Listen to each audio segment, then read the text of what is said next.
उसके बाद हम पढ़ेंगे छायावाद का अर्थ। छायावाद का क्या अर्थ है? छायावाद के अर्थ जो है वो अलग अलग जो हमारे पास साहित्यकार हैं उनके हिसाब से अलग अलग है। फर्स्ट आपके पास है, फर्स्ट हम किसके अकॉर्डिंगली करेंगे? मुकुटधर पांडे जी के द्वारा छायावाद को क्या बोला गया है? मुकुटधर पांडे जी के द्वारा। और मुकुटधर पांडे जी ने एक पत्रिका जो कि शारदा और वो कहाँ से निकलती थी? और वो जबलपुर से प्रकाशित होती थी। उन्हीं की जो परिभाषा है छायावाद के लिए वो क्या है? मुकुटधर पांडे जी बोलते हैं, मुकुटधर पांडे जी कहते हैं कि छायावाद जो क्या है? रहस्यवाद। छायावाद का अर्थ है रहस्यवाद। शुक्ल जी ने भी रहस्यवाद के बारे में बात की थी और काव्य के बारे में बात की थी। महावीर प्रसाद द्विवेदी जी बोलते क्या हैं? अन्योक्ति प्रवृत्ति, अन्योक्ति पद्धति। कि महावीर प्रसाद द्विवेदी जी कहते हैं कि छायावाद का अर्थ क्या है? अन्योक्ति पद्धति, मतलब किसी भी बात को कहना कुछ और उसका मीनिंग कुछ और निकलना।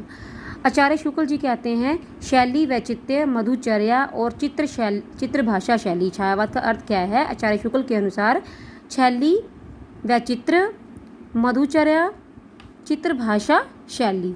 आचार्य शुक्ल ने छायावाद का संबंध ईसाई संतों के फैंटेस्माता शब्द से जोड़ा है। शुक्ल जी ने क्या कहा है कि छायावाद का जो संबंध है वो ईसाई संतों के फैंटेस्माता शब्द से जोड़ा है। उन्होंने ऐसे चित्रभाषा शैली कहा है। जो आचार्य रामचंद्र शुक्ल जी हैं उन्होंने छायावाद का संबंध, ये बहुत इंपॉर्टेंट लाइन है, कि ईसाई संतों के फैंटेस्माता शब्द से जोड़ा है। उन्होंने इसे चित्र भाषा शैली कहा है। भाषा ऐसे आ सकता है कि छायावाद को चित्र भाषा शैली किसने कहा है? आचार्य रामचंद्र शुक्ल ने। और आचार्य रामचंद्र शुक्ल ने छायावाद का संबंध किससे जोड़ा है? तो उसका अर्थ क्या होगा? ईसाई संतों के फैंटेस्माता से। नेक्स्ट आपका आ गया हजारी प्रसाद द्विवेदी। हजारी प्रसाद द्विवेदी ने छायावाद को क्या कहा है? छायावाद को बोले व्यंग्यार्थ प्रधान शैली। कि छायावाद में व्यंग्यों का प्रयोग किया गया है, व्यंग्यों का प्रयोग किया है, कटाक्ष भरी शैली का प्रयोग किया गया है। किसमें? छायावाद ने। और ये किसने कहा है? हजारी प्रसाद द्विवेदी जी बोलते हैं कि छायावाद का क्या अर्थ है? कि छायावाद में व्यंग्यार्थ प्रधान शैली का प्रयोग किया गया है। सुशील कुमार जी क्या बोलते हैं? अस्पष्टतावाद। कि छायावाद क्या है? स्पष्ट नहीं है, ये अस्पष्ट है, सुशील जी बोलते हैं। जयशंकर प्रसाद जी क्या बोलते हैं? छायावाद एक क्रांति है, कांति। सुमित्रा नंदन पंत बोलते हैं सौंदर्य की छाया। कि छायावाद में क्या दिखती है? सौंदर्य की छाया। डॉक्टर बच्चन के अनुसार स्वच्छंदतावाद। जैसे गणपति जी स्वच्छंदतावाद में विश्वास रखते थे, वैसे डॉक्टर बच्चन भी कहते हैं कि छायावाद का अर्थ स्वच्छंदतावाद है। नेक्स्ट आपका आ गया छायावाद की प्रमुख विशेषताएं कौन कौन सी हैं? छायावाद व रहस्यवाद एक ही अर्थ है। छायावाद में अभिव्यक्ति की सूक्ष्मता और रहस्यवाद में अज्ञात के प्रति जिज्ञासा है। छायावाद में अभिव्यक्ति की सूक्ष्मता और रहस्य में अज्ञात की जिज्ञासा है। छायावाद प्रकृति में मानव जीवन का प्रतिबिंब हो देखता है। कि प्रकृति को मानव रूप लेकर कौन सा चलता है? कौन सा वाद है? छायावाद। छायावाद शैली विशेष है। छायावाद एक दार्शनिक अनुभूति है, मतलब इसमें जो हमारे दार्शनिककार हैं, फिलोसफर हैं, उनकी अनुभूतियाँ हैं। छायावाद एक भावात्मक दृष्टिकोण है। छायावाद में प्रेम का चित्र भी देखते हैं। छायावाद प्रकृति में आध्यात्मिक सौंदर्य का दर्शन कराता है। छायावाद में गीति काव्य की प्रमुखता है। जैसे कि अलग अलग वाद होते हैं, किसी कोई वाद होता है, इसमें काव्य में कविताओं का महत्व होता है, निबंधों का महत्व होता है, कहानियों का इस जो छायावाद युग है इसमें किस चीज़ तत्व की प्रमुखता थी? गीति काव्य की। ज़्यादा गीति काव्य में साहित्य रचे गए। छायावाद स्थूल के प्रति सूक्ष्म का विद्रोह है। और ये किसने कहा था? ये नगेंद्र ने कहा था। तो ये सारी इसकी विशेषताएं हैं छायावाद की। रहस्यवाद का मीनिंग छायावाद ही होता है। छायावाद एक रहस्यवाद का ही अर्थ है। प्रकृति को मानव रूप में प्रकृति का मानव रूप में प्रबंधन किसने किया गया है? छायावाद में। और छायावाद में फिलोसोफर्स की अनुभूति है। इसमें छायावाद एक भावात्मक दृष्टिकोण है। इसमें प्रेम का भी चित्र होता है। प्रकृति में आध्यात्मिक सौंदर्य है, गीति काव्य है और स्थूल के प्रति सूक्ष्म है। उसके बाद आपकी आगे छायावाद काव्य की प्रमुख प्रवृत्तियाँ कौन सी हैं? भागवत या विषयगत प्रवृत्तियाँ, आत्म अभिव्यक्ति की भावना। इसमें अपनी व्यक्ति की भावना, अपने आप को व्यक्त किया गया है, ज़्यादा खुद की फीलिंग्स को व्यक्त छायावाद में किया गया है। मानवीय सौंदर्य का बोध, रहस्य भावना, श्रृंगार भावना, प्रेम भावना, कामनीय भावना, कल्पना मतलब भोगविलास के बारे में वर्णन किया गया है। प्रकृति के रहस्य में रम्य रूपों की रचना, प्रकृति में सहचर्य, उसके बाद आ गया दार्शनिकता, वेरी इंपॉर्टेंट फिलोसोफर्स की, इसमें फिलोसोफर जो है उन्होंने अपनी अपनी लिखी हैं, उनके मत लिखे हैं। कला पक्ष की प्रधानता, वेदना की विवृत्ति, राष्ट्रीयता की भव्य भावना, राष्ट्रीयता को भी बहुत ही अच्छे ढंग से व्यक्त किया गया है। मानवतावाद की समस्या की स्थापना, मानवतावाद एक व्यक्ति की समस्याओं के बारे में बताया गया है। नारी का भव्य स्वरूप, इसमें राष्ट्र के बारे में भी बहुत अच्छी तरह से बताया गया है और नारी के भव्य स्वरूप के बारे में बताया गया है। भावातिरेक और नैराश्य, निराशा की भावना का वर्णन है इसमें। व्यक्तित्व मतलब अपने दुख की अभिव्यक्ति और स्वच्छंदतावाद की मनोवृत्ति। विचारगत प्रवृत्तियाँ कौन सी हैं?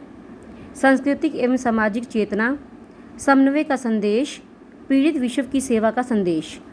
शिल्पगत प्रवृत्तियाँ क्या है? आत्म व्यक्ति अर्थात मैं शैली का प्रयोग, मैं शैली का प्रयोग किस स्वाद में किया गया है? छायावाद काल में, छायावाद युग में मैं शैली का बहुत ही अभिव्यक्ति की है व्यक्ति, क्योंकि हमने ऊपर किया था यहाँ पे मानवतावाद की समस्या की भावना की स्थापना है, इसलिए यहाँ पे मैं वर्ड का जो है बहुत प्रयोग किया गया है।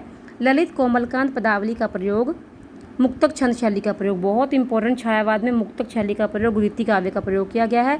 मुक्तक अलंकारों का प्रयोग, प्रतीकों का भरपूर योग। छायावाद में मुक्तक छंद की प्रधानता है और इसमें गीति काव्य की प्रधानता है। छायावाद के 4 आधार स्तंभ, वेरी इंपॉर्टेंट, छायावाद के 4 स्तंभ कौन कौन से हैं? वो हमारे पास है ब्रह्मा, विष्णु, महेश, दुर्गा। ब्रह्मा, विष्णु, महेश, दुर्गा। ब्रह्मा जयशंकर प्रसाद, विष्णु सुमित्रानंदन पंत, महेश या फिर रुद्र बोल सकते हैं, सूर्यकांत त्रिपाठी निराला को महाप्राण भी बोलते हैं, शक्ति दुर्गा महादेवी वर्मा। अगर आपको एग्जाम में आता है कि छायावाद के 4 स्तंभ कौन कौन से हैं, मैं फिर से बताने लगी। महेश जो है वो सूर्यकांत त्रिपाठी निराला, रुद्र विष्णु सुमित्रानंदन पंत, शक्ति महादेवी वर्मा और ब्रह्मा जयशंकर प्रसाद।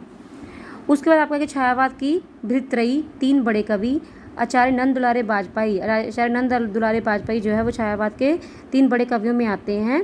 आचार्य नंद दुलारे वाजपेयी के अनुसार जो छायावाद के 3 बड़े कवि हैं, जब भृत्रयी है, वेरी इंपॉर्टेंट, पहले जयशंकर प्रसाद पंत निराला जो हैं। जयशंकर प्रसाद मानवीय भूमि की प्रधानता, जयशंकर प्रसाद मानवीय भूमि की प्रधानता, सुमित्रानंदन पंत कल्पना की प्रधानता, सुमित्रानंदन पंत जो कल्पना की प्रधानता करते हैं अपनी कविताओं में। सूर्यकांत त्रिपाठी निराला बुद्धि तत्व की प्रधानता, ठीक है। सुमित्रानंदन पंत कल्पना की प्रधानता, जयशंकर प्रसाद मानवीय भूमि की प्रधानता और सूर्यकांत त्रिपाठी निराला बुद्धि तत्व की प्रधानता।